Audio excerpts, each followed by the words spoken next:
Hey everyone, and thank you because we're almost at 20k subs! I'll think of what to do for our 20k special, but if you have any ideas, let me know. Oh, and I also have a Discord server. I guess I never promoted, have I? If you want to join, we do giveaways and talk about video ideas if you want to join. Link is in the description. Now, grinding in Warframe can be a lot of work. Sometimes you get lucky. 25, Emma!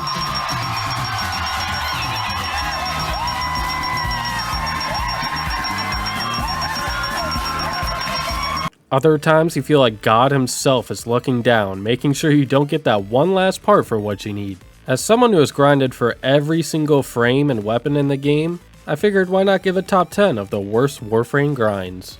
Now these are current and subject to change, and I know there's plenty of changes that made some grinds better. But stick around for some honorable mentions, and let me know what your worst grind was down below. So without further ado, let's start at number 10, the Sporthrix.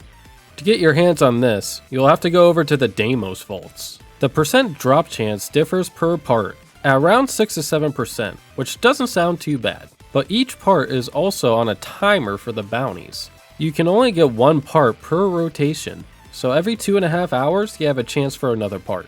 Having to do an isolation vault at the start can also be quite annoying. You can do bounties inside the vaults though, which make the grind a lot better. But with the time gate on the bounty switching, and if you miss your part after the bounty reset, it can make you wait an entire day just to try again. For this reason it sits at the lowest at the moment. Soon it will have a coda variant, so it'll allow more people to get access to one of Warframe's best snipers. So Sporthrix will take our number 10 spot. At number 9 we have Stynax. Now Stynax is a definition of what a time gate is. Now to start the grind you have to do the Veilbreakers quest. This quest makes you go play as Call, a Grineer you control and go on missions. And these missions are slow. And the thing about Stynax is that you need to be rank 5 to unlock the blueprint for him. Sounds easy, but then you find out you can only do one call mission per week. That means 5 missions for a total of 5 weeks of waiting. It's not a hard grind by any means, but the waiting is the worst part by far. So for this we'll put Stynax at number 9 on the list. At number 8 we have the Sepulchrum. Now I do hope the Prime comes out with this dev stream, because we did get Trumna and Quas's Prime recently with Zaku. Now getting the parts in the blueprint are actually very easy. Just talk to Father and trade in the standing. But to actually make the Sepulchrum, you need one of these.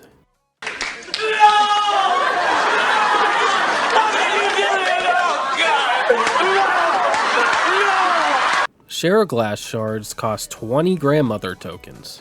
Usually you can get about 3 to 4 on a good day, but grinding any tokens other than mother and father is always a huge chore to do. Grinding Deimos ores and fishing is the worst. So that's why Sepulchrum gets number 8 on this list. Next up for number 7, we have the Cinta. It's basically just a budget version of the Nataruk.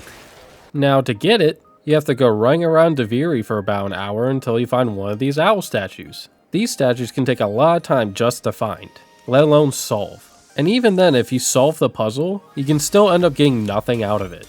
On top of all that, you also need the resources from Deviri to even craft it.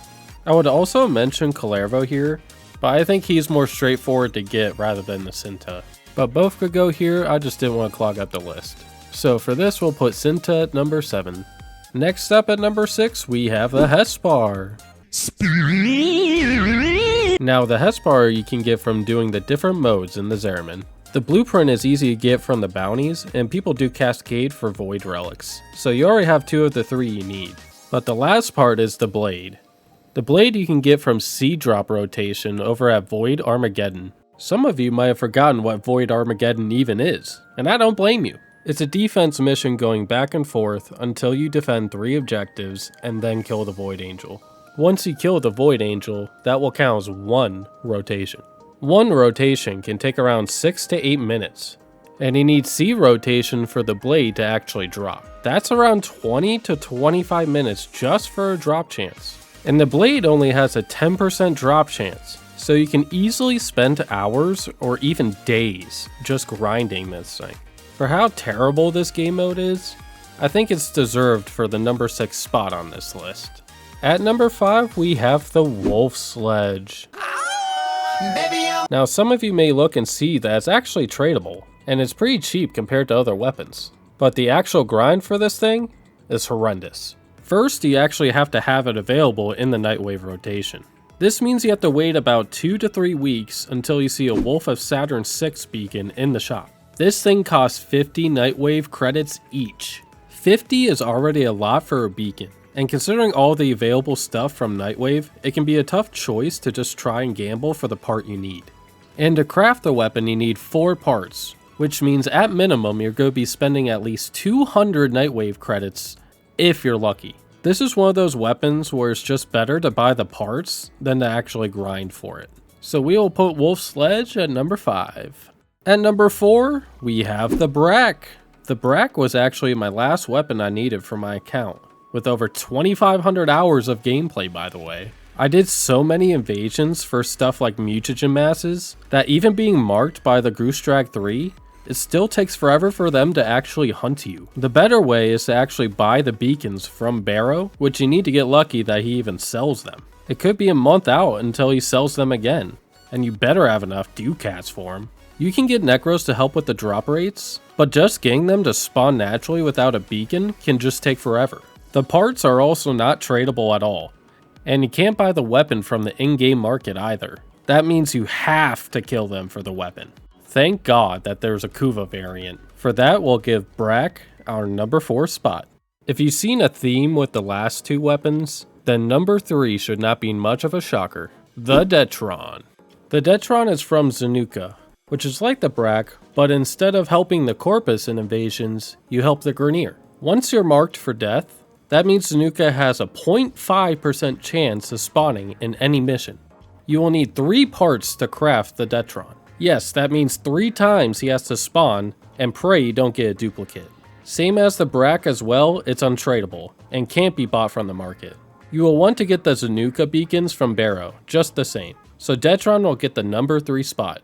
Now for the second hardest grind in Warframe, it's War. For people that have War and are like MR10, I hate you.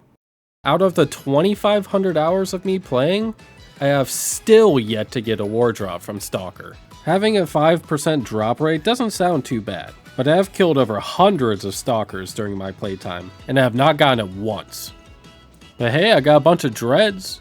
The thing that's different from War versus the previous 2 weapons are that there are so many other drops. With War, it's all or nothing. You can get Stalker beacons from Barrow for 200 Ducats each, if you really want to try grinding for it. But even doing bosses daily and being marked by Stalker, it can take very long just to naturally get. And the only way to buy this is from the Hunhao bundle, which is like a lot of platinum. Hopefully RNG is on your side with this one, unlike it was for me. But because it was, I will put this at number 2 on my list. Before we get to the number 1 spot, I wanted to give some honorable mentions. Pre-nerf Railjack and pre-nerf Necromech grinds were hella bad. Pre-Railjack you needed 15 Argon Crystal for a part, and each part taking 24 hours to craft was outrageous.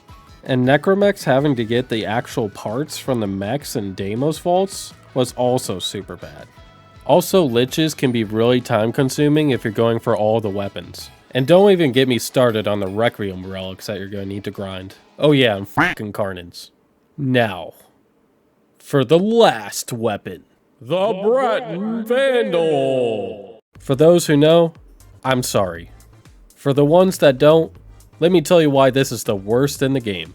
Everyone hates leveling up. You sit in Sanctuary Onslaught for about 3 to 4 rounds until your stuff is maxed. It's boring, you get virtually nothing other than some regular relics, and it's mind-numbing. Breton can only be obtained from reaching and clearing stage 8 of Elite Sanctuary. And yes, only Elite, so unless you're MR30, you have to use a fully leveled frame, so no leveling and grinding at the same time. And Breton Vandal has 2 parts that you need from round 8.